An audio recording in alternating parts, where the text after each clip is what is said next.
was a gentleman in Florida. His name was Martinez. He's an American citizen, US citizen, businessman, and he traveled to China on business, to Wuhan actually, a city where coronavirus started. And he returned to the United States, and when he got back he felt unwell. And he thought, maybe I have coronavirus. And being a responsible citizen, he then went to his local hospital and asked them to test him for coronavirus. And what happened was they suggested that he should have a CAT scan. Now, those of you who have any medical training will recognize that this is a completely ridiculous suggestion to make at that time. But they suggested he should have a CAT scan. I'm essentially certain that this is because they were trying to increase the revenue for the hospital. But being a shrewd businessman, he said, no, I'm not going to do that. I don't want a CAT scan. I just want a test to see if I have coronavirus or not. So they did the coronavirus test, and he sent him home. And the test turned out to be negative. But a few days later, he gets a bill from the hospital for $3,270. And he then learns a few days after that his insurance company isn't going to pay this bill. They want him to send them 3 years of his medical records. The reason they want him to do this is he has a cheapo insurance policy that doesn't cover pre-existing conditions, which was recently made legal by the Trump administration. And because it doesn't cover pre-existing conditions, they wanted to see if his illness was due to a pre-existing condition. That's why they wanted 3 months of medical records, 3 years of medical records. Now, this is a situation which is appalling. First of all, the price charged for basically swabbing your throat is ridiculous. Secondly, it's appalling because this man was doing exactly what we want people to do. He went to the hospital to get tested. He could have gone somewhere else to get tested, but he chose to go to the hospital. He to get tested, and then he self-isolated himself at home until he got the test result. This is what we want people to do. When I tell you this story, the immediate response of everybody in this room is going to be, if I get tested, how much is it going to cost me? Maybe I won't get tested unless I'm really fearful that I need to have this done. So we're encouraging behavior that we actually don't want as a society, because our individual health as a society is actually driven by, to some extent, the health of everyone else in society. And it's also our own health and our own economic health is linked to the health of other people for reasons that I'll go into as I go through my talk. So coronavirus is a sort of an example here of how our health system does not do a good job. So why is that?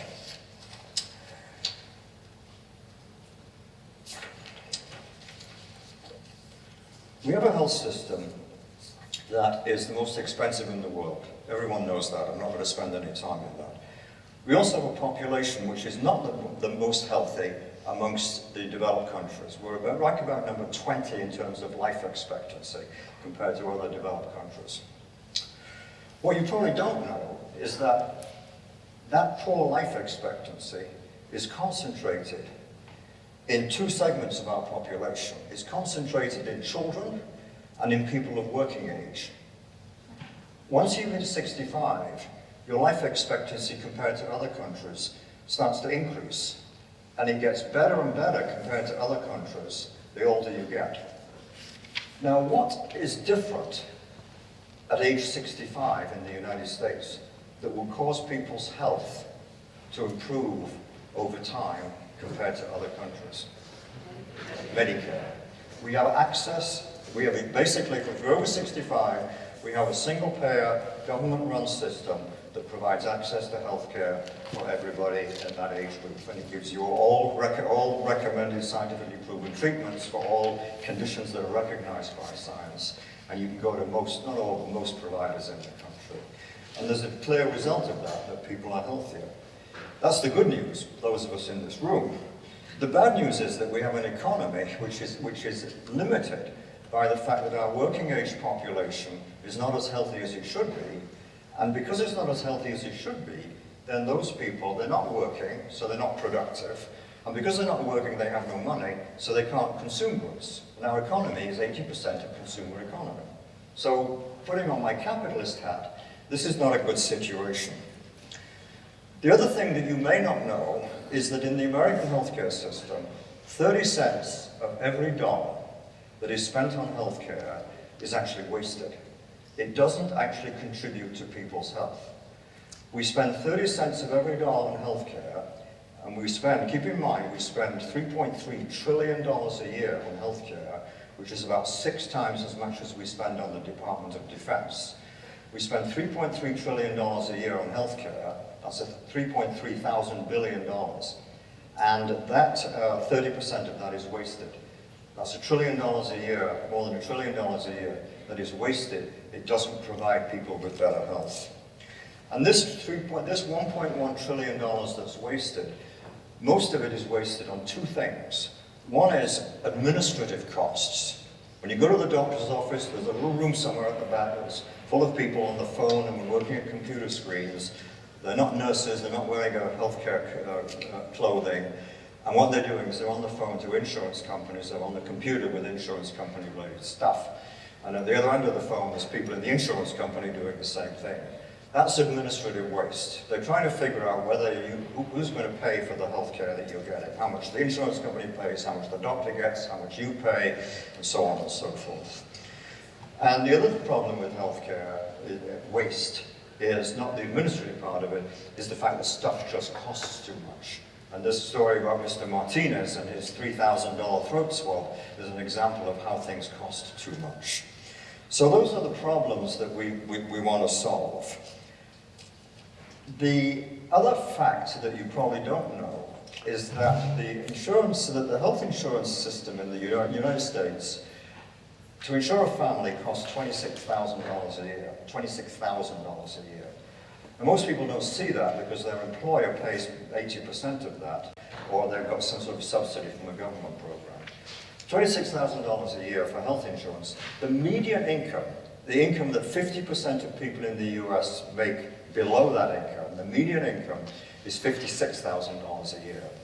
So you've got health insurance costs half as much as half the people in this country make every year, or more than half as much for most of them, which clearly indicates that it's actually unaffordable.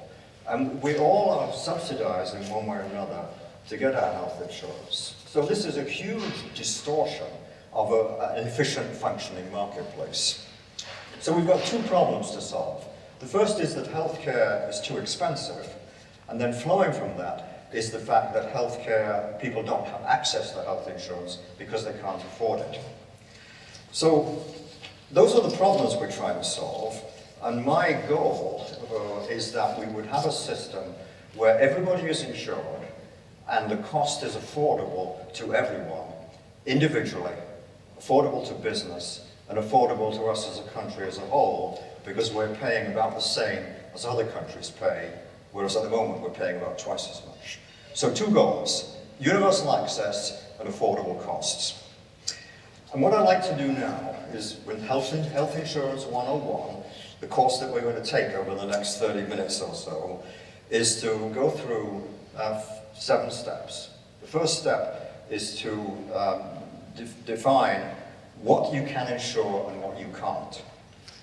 The second thing is, when you find something that you can't insure, then how do you get around that? 101.3 is, when you get around it, what are the unexpected consequences of that? And then 101.4 is the solution. 101.5 is this feasible? 101.6 is, well, how much is it going to cost me? If I'm running a business, how much is it going to cost my business? And 101.7 is, what impact does this have on the US as a whole? And then we'll take questions. So that's the next 30 minutes. Before you can begin, though, we have to actually understand the root cause of the problem. When I started training as a physician, on my first day, my chief resident, I was a first-year resident, the chief resident, so the big honcho in the training program. Chief resident, a man called John Noseworthy, said to me, he said, "Jim, what's the most important thing about the practice of medicine? Before we let you loose in this hospital, we want to know that you actually know what you're doing. What's the most important thing in the practice of medicine, other than being kind and careful with the patients?" And I must have said something, I don't remember what I said, but he said, "No, the most important thing is the diagnosis.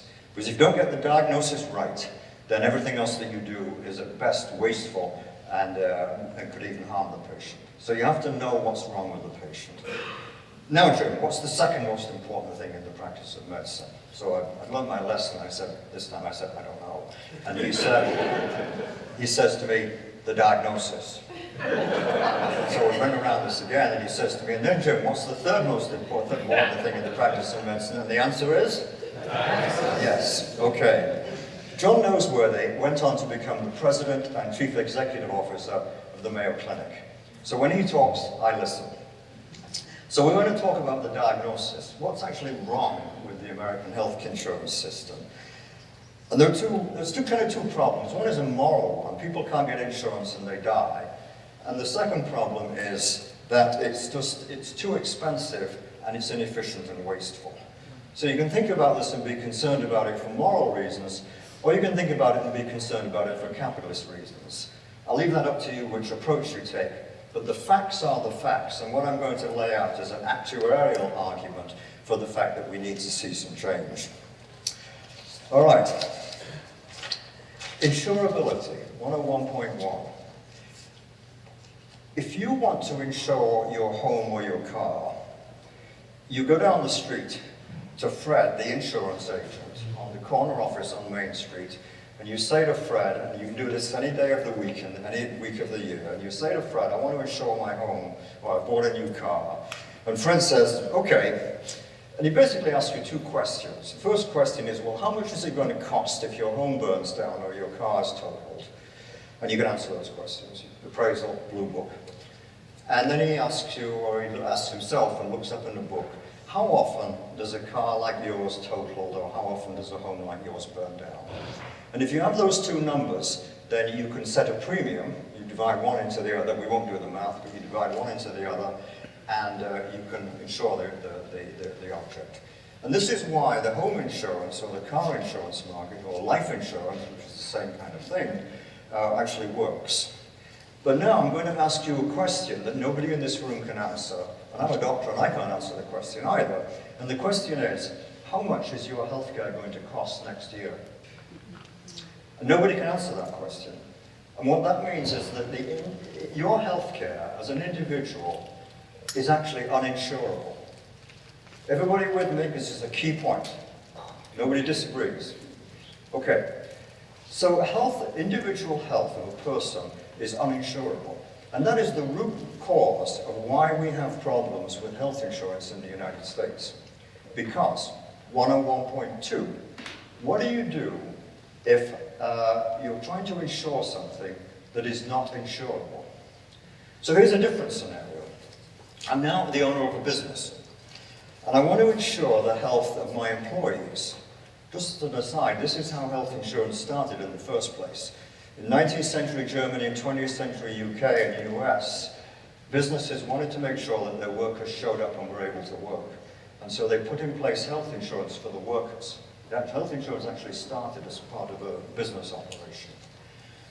And so I go down there to Fred on the corner office with his Main Street, and I say, Fred, I've got 25,000 employees, and I want to insure their health, and I also want to insure their dependents. They've all got a spouse, and they've all got 2 children. So I've got 100,000 people here, and I want to insure their health. And Fred, the same guy who said to me, I can't insure your health, Jim, because I don't know how much your health care is going to cost next year, then says to me, when I show up with my 100,000 lives to insure, he says to me, great, here's a plan, sign here. Now, why does he do that? Well, he does that because although neither he nor I know who is going to have a heart attack next year out of these 100,000 people, we do know how many of them will have a heart attack. We know what proportion of these people will have a heart attack. How many women will have a baby? How many of those babies will go into the neonatal intensive care unit? How many people will get cancer? We don't need to know who's going to get cancer. We just need to know how many will get cancer. Message here, 101.2, you can insure people in groups. Beginning to sound familiar? Any one of you who's been employed by a large employer that offered health insurance, then you were part of a group that was, you selected your plan and open enrollment and so on and so forth.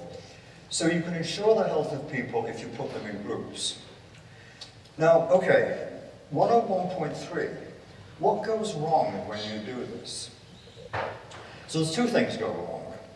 One is at the level of individual people, that there are some people who will do what Senator Ted Cruz said in the 2016 election campaign, and he said that people should be able to go out and buy the health insurance they want when they want to. Which, if you're an actuary, is totally ridiculous, and we'll go into why this is totally ridiculous. But that's what he said, and this is it's kind of an American thing. I'm an American, I can do what I want. I mean, obviously, I wasn't born in the United States, but I came to the United States because I'm kind of an onerous son of a bitch, and I wanted to do what I wanted when I wanted to do it. And this is a good country to do that in. But it doesn't work well for health insurance. So why doesn't it work? Well, you're going to get some people, but this big population of people in the United States, all of whom, although they know it or not, they actually need health insurance. Because if you have a body, you need health insurance at some point in your life. You need health care at some point in your life. It means you need health insurance. But out of those people, some of them are in groups, they get Medicare, they're employed with some insurance and so on and so forth. And there's a bunch of people that don't obviously have membership in a group. And they can decide, well, I'm going to buy health insurance, or I'm not going to buy it. And some of them decide not to buy it. And this is called adverse selection in insured speak, and what it means is that the cost of health insurance goes up for everybody else, because there's fewer people buying the health insurance, but when people don't have health insurance, get sick, one way or another, we pay for that in the end. So it makes it more expensive for everybody. Now think about this a little. If we go back to home insurance for a moment, think about this, and imagine, for example, now, I'm going to take the role of a dissolute person who has big gambling debts at the racetrack, and the mafia is coming after me to break my knees or something. And I think to myself, well, Jim, you know, you don't have any money, but you do have a house. Your house is worth $250,000. So what I'm going to do is I'm going to go down to the insurance agent, and I'm going to insure my house. And I do that, and I get my home insured, and then the next day I burn it down. And I go back to the insurance agent and say, hey, my house burned down, and he gives me a check, and I can pay off my gambling debts. Okay. Now, actually, you can't do that. It's called insurance fraud. And it's a specific kind. It's called arson if you do that, and you go to jail. Okay. But if I don't buy health insurance, and then I start to lose weight, and I feel lethargic and tired, and I think maybe I'm getting sick, I better get some health insurance, and I get some health insurance, and then I wake up the next morning and I've got spots all over my body, and I really know that I'm sick, and I go to the doctor and he says, you've got cancer, Jim, and it's going to cost $250,000, and I think, phew, am I glad I bought health insurance? That is not a crime. People would say, many people would say, that was being smart. But in effect, that is what I would call health insurance arson. And it destroys the individual health insurance market where we have problems in the United States. So that's one thing that happens when you have people in groups. People cheat, basically. And it drives up the cost for everyone else.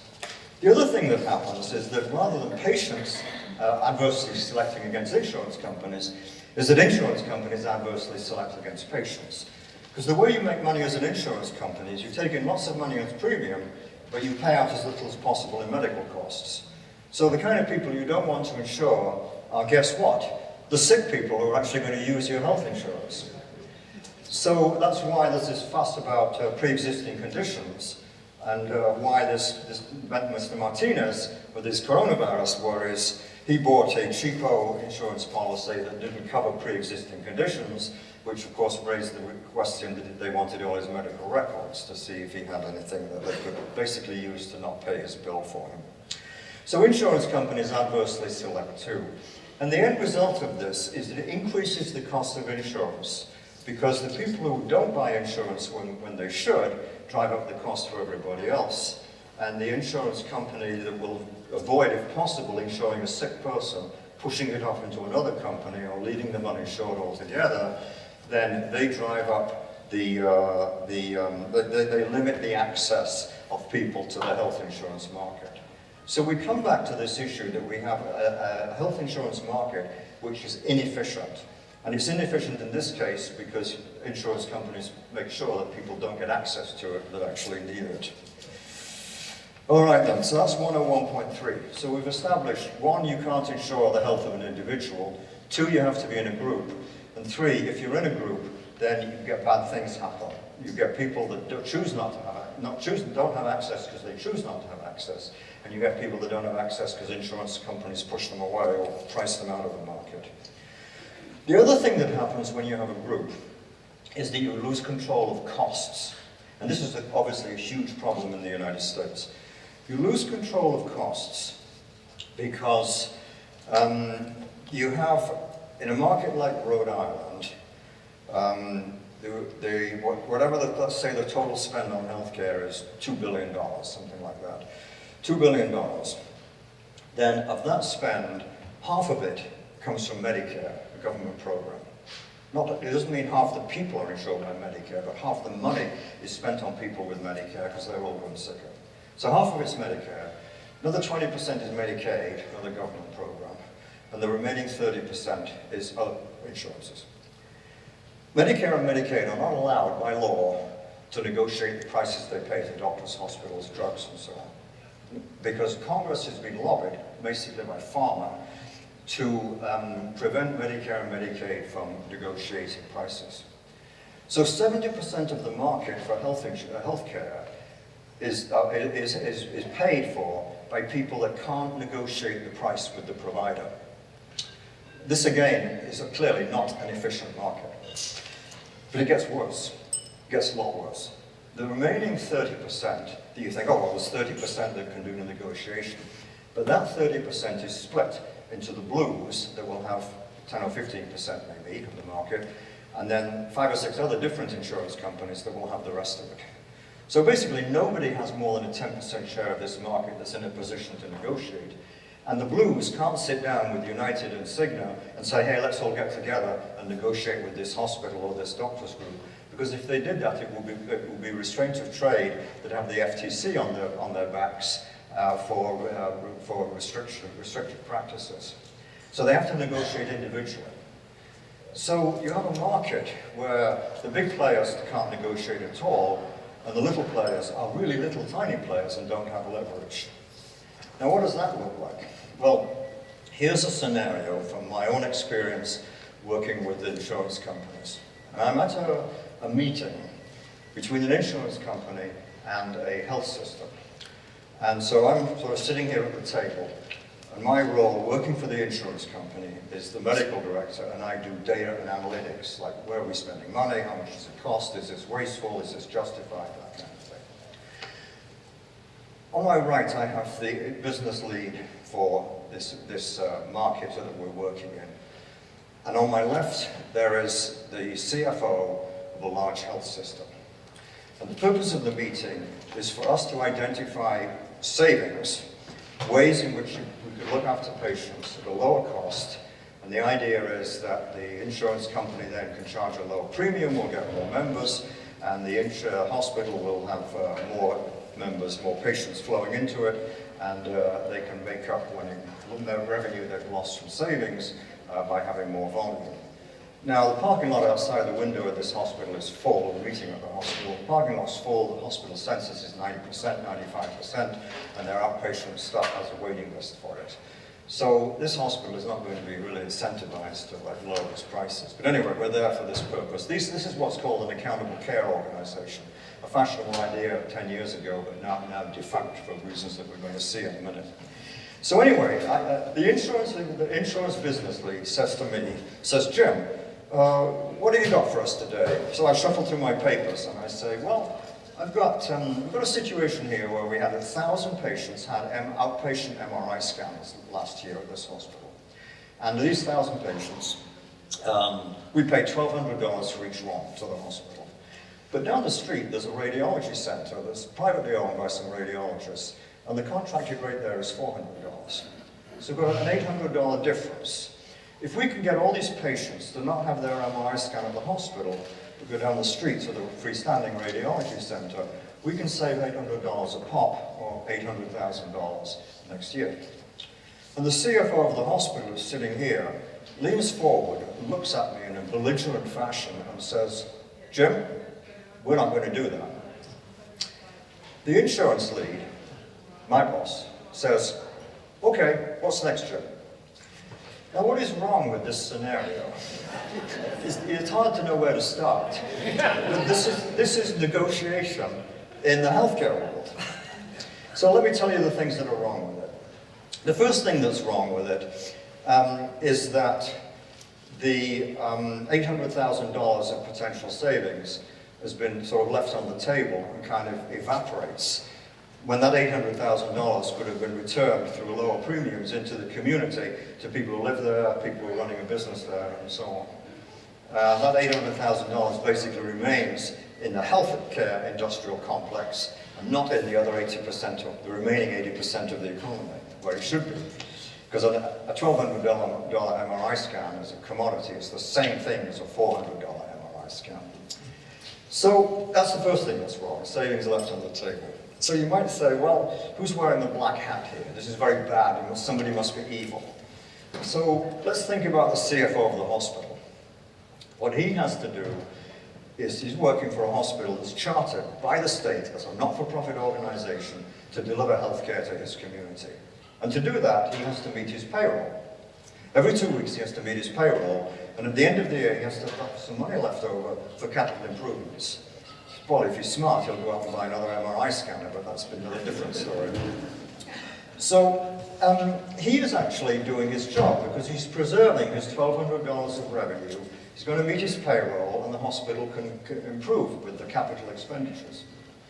So he's a man who is, goes to church on Sunday morning, or goes to temple, and he umpires little league games, and he doesn't beat the dog, and he's nice to his wife and children. He's a guy just like us. He's just doing the job that society has given him to do.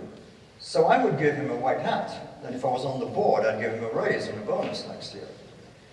What about the insurance guy? Well, he works for a for-profit insurance company, traded on Wall Street, and his job, ultimately, is, if you believe in Milton Friedman and Chicago School of Economics, the function of a corporation is to maximize shareholder value.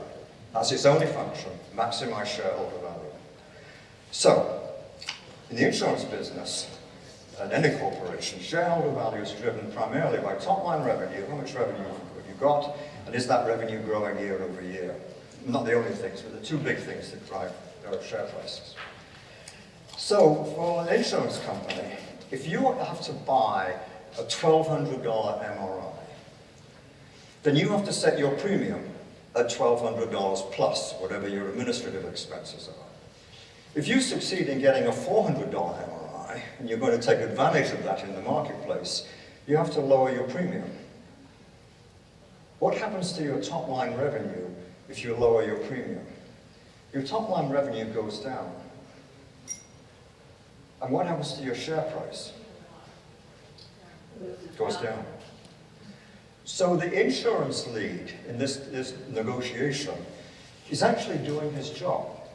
His company will get rewarded for him maintaining a $1,200 MRI in the contract between him and the health insurer, the health system. And they will then have to charge a premium revenue, the impact of which will be higher, and the impact of that will be to increase their stock price, in simple terms. So the insurance executive is also a guy who goes to church or temple on Sunday morning, umpires little league games, doesn't beat his dog, treats his wife and his family nicely, and so on and so forth. So let's give him a white hat too. There's nobody in the room wearing a black hat, because the black hat is the system that they're working in. They are set up to be successful in their own silo, so to speak, whereas they wreck the health insurance industry and health access to healthcare and cost of healthcare for the rest of us. So that is illustrative of negotiation in healthcare. 101.3, we're still on 101.3. These are things that can go wrong. I could give you more examples, but time's going by and you probably get the point anyway. So, half time here. We've talked about insurance. You can't insure an individual. You can't insure people in groups. When you have groups, multiple things go wrong. Adverse selection, people don't get access.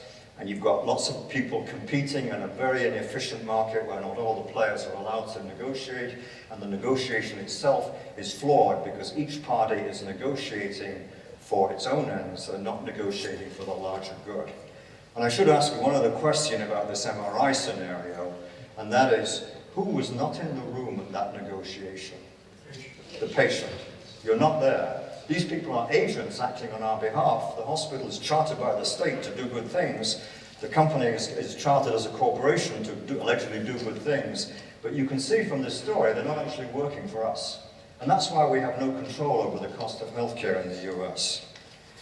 Okay, so 101.4, the diagnosis, what we've been working for so far. The diagnosis is that the system is actually set up to fail. And this brings me to another economic point here. A man called Schumpeter, an economist in the 1930s, who coined the phrase creative destruction. He said, this is the engine that drives capitalism. And what that means is that industries flourish, they serve a purpose in society, they become inefficient or irrelevant, and they fade away and they're replaced by something else. Horse and buggy, replaced by the auto. Radio, replaced by TV. TV, replaced by streaming media. You get the picture. It's time for creative destruction of the health insurance industry as it exists right now. So what would that look like? Well, the solution to the problem of multiple groups competing inefficiently and ineffectively with one another, the solution is to have one group.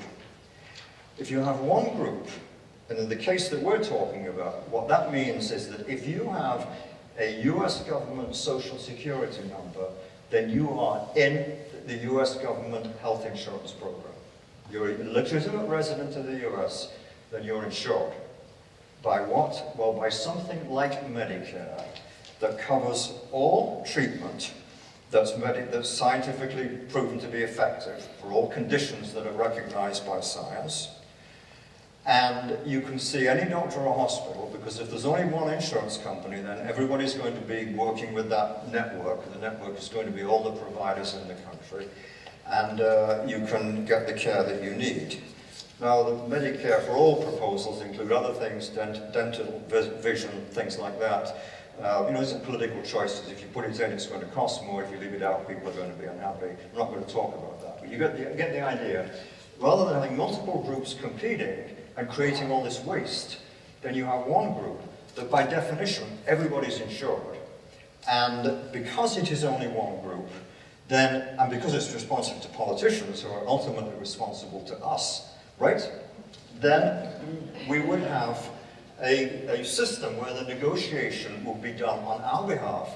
We would be represented in the room, and the negotiation would be effective because the person doing the negotiating is going to be the only payer, and we could then, we would have an effective negotiation which would help to bring our costs down in line with the rest of the world.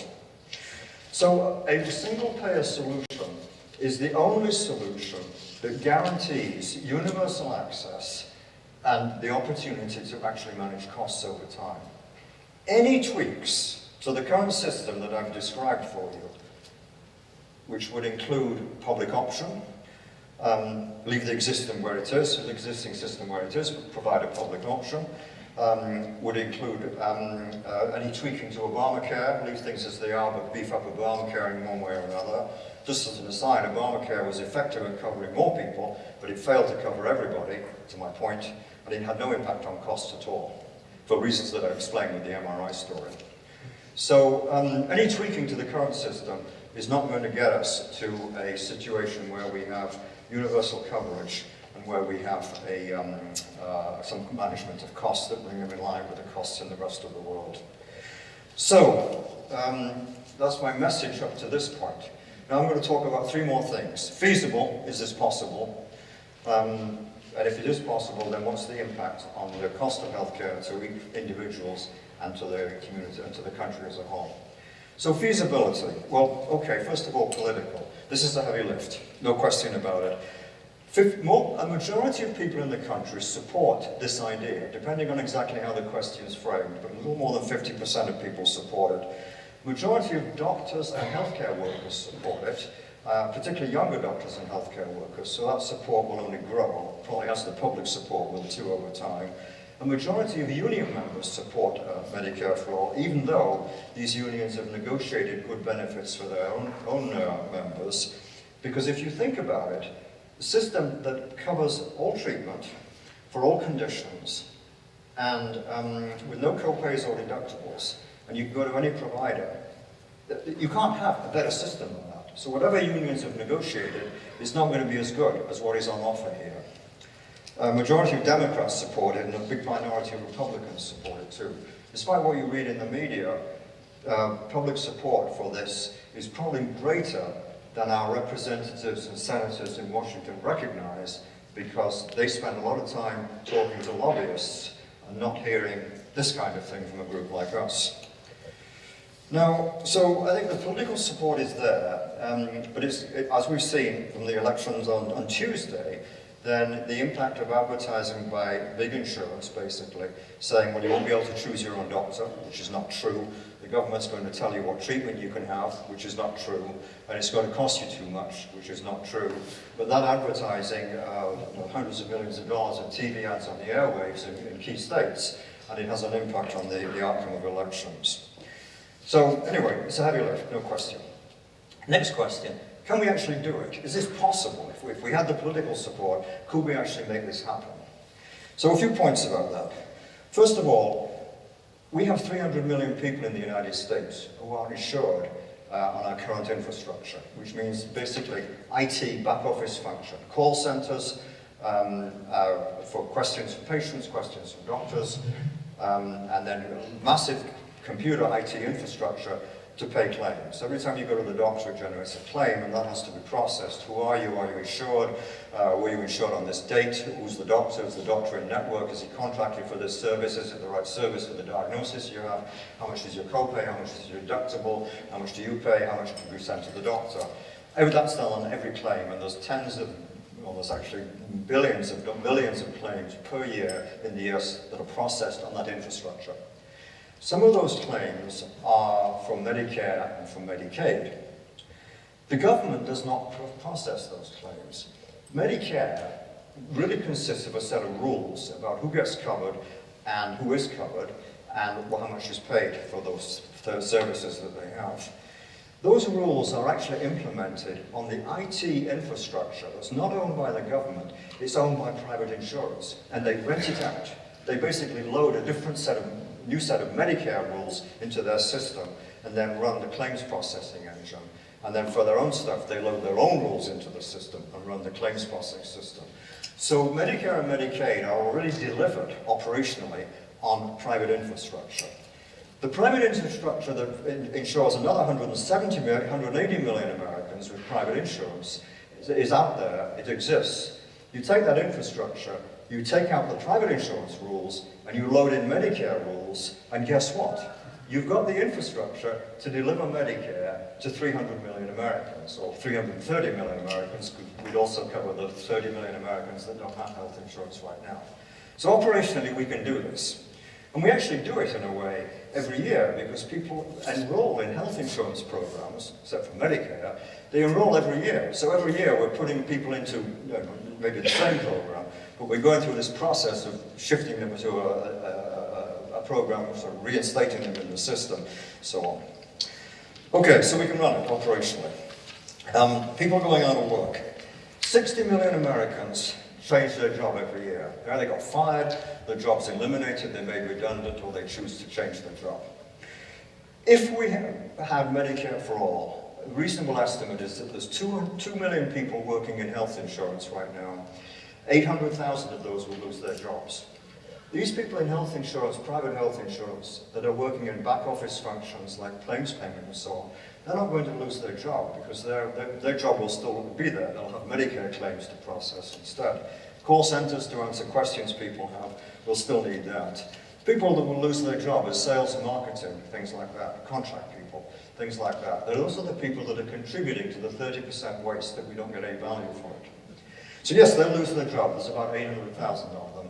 So that means that the number of unemployed or people changing their jobs in the US each year would go from 60 million to 60.8 million. Add another 800,000 on that. 60.8 million. This is a capitalist economy. One of the key strengths that you need in a capitalist economy is mobility in your labor. You want to be able to redeploy capital to more efficient activities, and you want to be able to redeploy labor to more efficient activities. This is an opportunity to redeploy labor and make our economy more efficient. So 800,000 people will have to find a different job. But from the point of view of the country as a whole, this is unfortunate. We can provide job training, and relocation and so on, but it's not a mission-critical failure point for the US economy. We can handle this. Okay. 101.6, what's the impact of doing something like this? Well, the impact for an individual, if you're in the workforce and you pay, you've got a job and you've got healthcare benefits, the impact to you would be that if you're making less than $300,000 a year, your net cost of healthcare, exchanging what you're paying for healthcare now in premiums and what you're paying in the cost of goods and services that's built into the cost of goods and services that you buy for other people's premiums, then that will be consolidated into a single payment that you would make, and your cost will be less. Overall, if you're making less than $300,000 a year, your cost will be less. Now, how do I know that? Well, there's been 29 studies of the impact of a single-payer system on the US economy. And 27 out of the 29 indicate that there will be savings overall to the country. We would have savings of about $500 billion a year, about 3% of the GDP, that could be redeployed to other more efficient activity. So this is good. One of these studies was funded by the Koch brothers, and I think everyone here knows who the Koch brothers are, right-wing billionaires who fund think tanks. And they funded the Mercator Institute at George Mason University, which is both captive academic institutions by the Koch brothers. And they had them do a study on the cost of Medicare for all, expecting to show that it would cost dramatically more. And what the study showed is it would save $2 trillion over 10 years, a fact which was not put forward by the Koch apparatus. What they tell you is that your taxes will go up, which is true, but it's not the whole story. So there's no question, I think it's settled law that Medicare for all is going to save money. And that's why you don't hear the campaigning against it and the advertising against Medicare for all is actually directed at these false straw men. You can't choose your own doctor, you can't get the treatment you want, the government will be in the exam room with you, and that kind of thing. Because the fact is, it will actually save money. But there are other benefits as well for business. Because a couple of stories here. I talked to small businessmen, people in Rhode Island about this for a couple of years, and I've got two stories that I'll share with you. One is a man who was running a company, just started a small company, where he's supplying water treatment equipment to municipalities, pumps and filters. And the revenue cycle for this is about 3 years. From the time he makes contact with a municipality and they need some new water treatment, because all this stuff is, it's failing because they don't spend enough money on keeping it up. He's got a 3-year cycle between the time he gets the initial contact and his salesman can go in and they do the deal, and then there's got to be an RFP and it has to be approved and it takes forever because it's government, and then in the end the stuff's installed and he gets his money. So 3 years. He wants to bring on more salespeople, but he can't do that. There's a big demand for this stuff, but he can't do that because if he brings on a salesperson, in the current system he has to pay $26,000 a year, $2,000 or $3,000 a month, $2,500 a month, every month for 3 years until he gets revenue coming in that he can pay his salesman. So with that situation, he can't bring on a salesman because he said, I go to the bank, they won't lend me money to do this. They won't lend me this money for 3 years to bring on a salesman and pay the healthcare costs and some low-level salary before he gets his big payment at the end. So his business is cramped because of our healthcare system. If his healthcare costs were some tax I'm going to say the word tax, and everyone's going to run around with their hair on fire, but get over that. If he, instead of paying a premium of $26,000 a year, $2,500 a month, every month from now on, if his healthcare cost is proportional to the revenue or to the profit of his business, then he won't pay his healthcare costs until he gets his revenue 3 years after the pump or the filter's installed. So he said to me, my business will be completely different if I didn't have to handle these healthcare costs in the way that I have to handle them. So when you uncouple healthcare costs from employment, the fact that you're doing basically a poll tax on the employees, and you say, okay, we're going to pay for healthcare by taxing your company when you have revenue, when you have profit, then you enable small business to grow and flourish. And we all know that small business is the principal driver of growth in the US economy and of new jobs in the US economy. So this is good. It's not bad, but this is good. Similar story for someone who runs a seasonal business, again, not before lunch, but the business is actually fixing and repairing marine toilets on boats in Newport. It's a seasonal business. She has, this owner's a woman, she has engineers who are good at this stuff, and she wants to retain them, but she has no revenue for 6 months a year. So how does she cope with that? Because if she can't provide them with some sort of health insurance coverage, they go and get a job with someone who can, a non-seasonal business. So again, for her, as her revenue is coming in up and down in a cyclic fashion, she would pay for health insurance when her revenue is coming in at the end of the summer, and in the winter months she wouldn't pay anything. But her engineer will be covered because the engineer is a US citizen with a social security number, and that man or woman would have health insurance through the winter. The problem goes away. I had a restaurant owner, a small business, who told me that he spends a day a week, low-wage employees, very limited insurance coverage for his chef and his shift managers. Everyone else doesn't get it.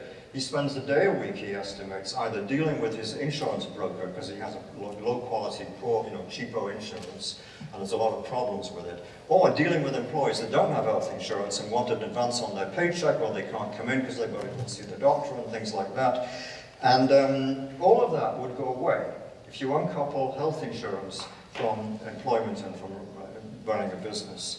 So there's no question that small business, one, they would pay less unless they were extremely profitable, and two, they would gain energy and efficiency and so on. So the impact on the US economy of changing from the system we have to one which is where the costs are paid for in proportion to a person or a business's income, and where the privilege of having access to healthcare is uncoupled from insurance, it's just because you're a US citizen. The change to that system is actually liberating for the US economy. And in sum, what I'm saying here is you take this waste, this 30% waste, which is a third of the 20% of our GDP that we spend on healthcare, so it's about 6% of our GDP. You recapture half of that because you make the system more efficient. You go from 18% or 18% overhead in a private insurance company to 2% overhead in Medicare. Those are real numbers.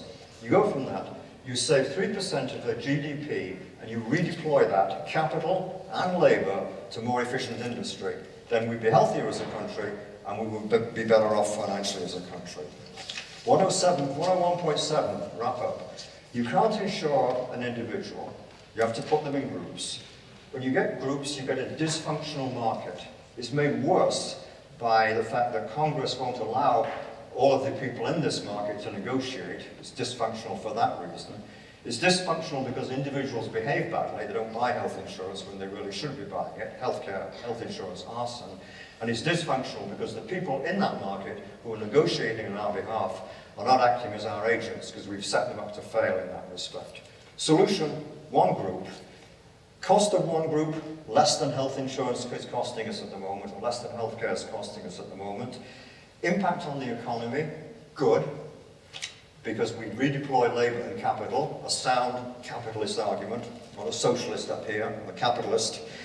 And impact on the US as a whole is that from that redeployment of capital and labor, then we would be better off as a country financially, more competitive globally, and we would have a healthier population. And I'm going to end with a story. I'm actually going to end now.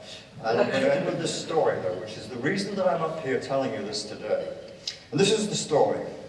I'm working for a large health insurance company in the US, and they face a problem in that when they go to sell their health insurance product to other corporations ask a key question that any savvy buyer would ask. And they ask the insurance company, they say, how many of your employees are using your health insurance? And the answer to that question was less than 100%. It was a lot less than 100%, and this was embarrassing. And business was lost because of this. Now, why when a health insurance company is every employee not insured? Well, we go back to the fact that the cost of health insurance for a family is $26,000 a year. An insurance company has a lot of low-wage employees, people in call centers and low-skilled clerical jobs. And these people don't get paid very much. At that time, they were making about $11,000 or $12,000 a year. So they're taking, say, $12,000 a year. They're taking home $1,000 a month. The cost of the employee part of the health insurance was $400 a month. 20% of the $2,400 a month that the health insurance actually cost, 20% was paid by the employee.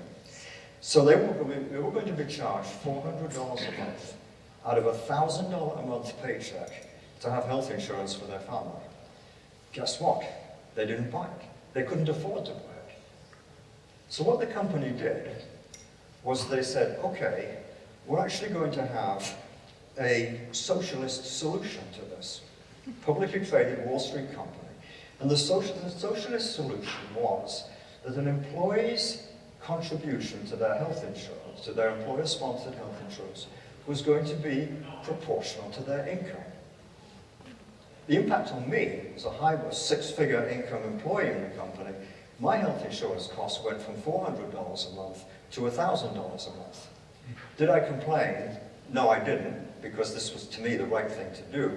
And I didn't complain, I'll be honest with you. I didn't really notice it, because I was making that much money. I just didn't notice it. But the low-wage employees, this change was announced at a meeting in a call center in Florida. Low-wage employees, about 300 in the room.